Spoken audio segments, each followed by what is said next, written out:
na Universidade Federal, nós tínhamos o doutor Ernesto Pereira Lopes e o deputado Lauro Cruz, que eram da Câmara Federal e que tinham ajudado a criar a Universidade Federal de São Carlos. Eu, na época, era o presidente do Conselho de Curadores e atuava como reitor pro tempore da universidade. E aí eu vi uma oportunidade grande da gente trazer algumas dessas pessoas que estavam ameaçadas pela ditadura para a Universidade Federal. Então, eu propus ao doutor Ernesto que nós nomeássemos o Warwick Kerr e o Ernesto Hamburger para o Conselho da Universidade Federal, Conselho de Curadores.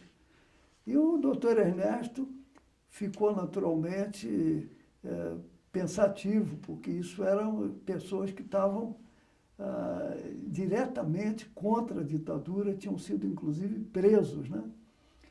Mas houve uma decisão notável dele e ele aceitou e acabou conseguindo a nomeação do Kerr e do Ernesto Hamburger e mais um presidente uma pessoa importante, que era do Rio, que era o diretor do Centro Latino-Americano de Física, Roberto Costa, que era também um cientista e que, portanto, era olhado pela ditadura militar como um desses indivíduos da ciência que se posicionava contra a ditadura. E eles foram eleitos. E nós, então, conseguimos, também nessa época, falar com o doutor Ernesto Pereira Lopes, que era então o presidente da Câmara, que seria importante naquela época criar uma comissão de ciência e tecnologia na Câmara Federal. Então eu dizia a ele, doutor Ernesto, agora isso pode não significar muito, mas quando vier a democracia no Brasil, o Congresso brasileiro vai precisar de pensar em ciência e tecnologia como uma coisa fundamental de política a longo prazo do país.